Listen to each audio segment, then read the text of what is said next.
with a story and an invitation. And tonight I'd like to share a little bit about prayer. Because I didn't really grow up as a big prayer person. I mean, I grew up in a relatively humanistically oriented Jewish family where it was less about faith in some supernatural force and more about faith in our human potential to care about each other. And when my first encounter with the Bible, I was never all that impressed with the God that showed up there. He seemed a little jealous and possessive and arbitrarily mean.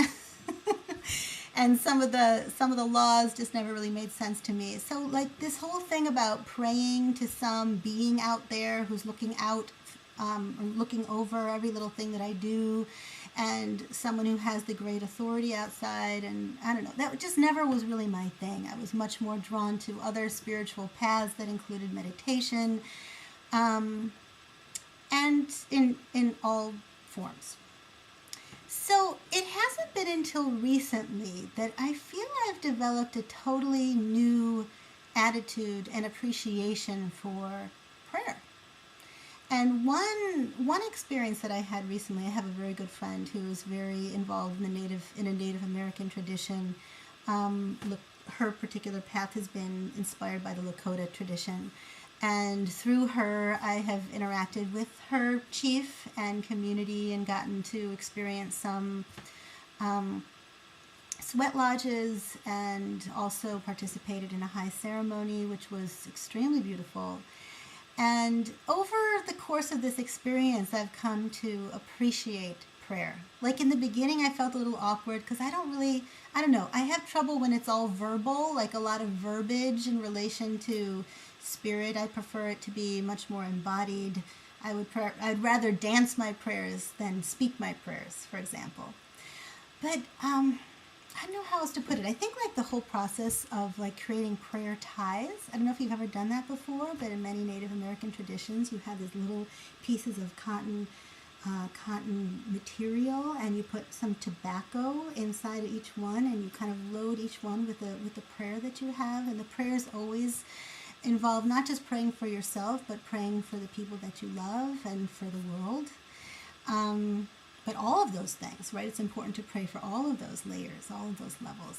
And then you kind of string these little prayer ties along on these strings, and then you can take them to ceremony, and they end up getting kind of burned up in the fire and kind of sent up to spirit through the smoke. And it just, I don't know, there's something about making prayer ties that spoke to me. The intimacy of it, the physicality of it, the concretization of it, the feeling like I can hold it to my heart and really pray.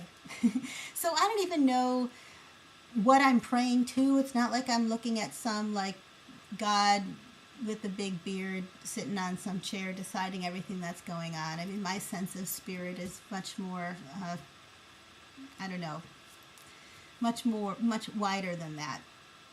But the act of praying, of asking for help, of asking for support for those people that I love, where maybe I can't fix it, I can't rescue them, and maybe I don't even know what it is that they need, but praying that they receive what they need, that they receive the guidance that they need so that they can move forward in the ways that are best for them. Something about being humble in that way and not feeling like I necessarily know what that person needs or wants, but I can share my good intention for them, and I can evoke the powers that be, whether it's spirit or love or the universe or guides or angels or whatever. Like these days, I like pray to all of it.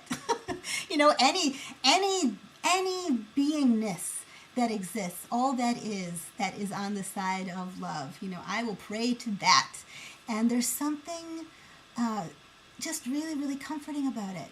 And not just that, I'm finding that prayer, and this is not like I'm like the first person who's ever experienced this, but for me it's a new experience. I'm finding that prayer is really powerful. So even if you're an agnostic or an atheist and you're not into the big guy sitting up there on the throne with the big, finger like that, and you've been poo-pooing prayer your whole life, I encourage you, or I invite you to try it. Just to try it. Find something that you can pray to. Maybe it's just nature. And see what it's like to let yourself become a child in the heart of this universe, who doesn't necessarily know what's needed, but you know that you wish the best.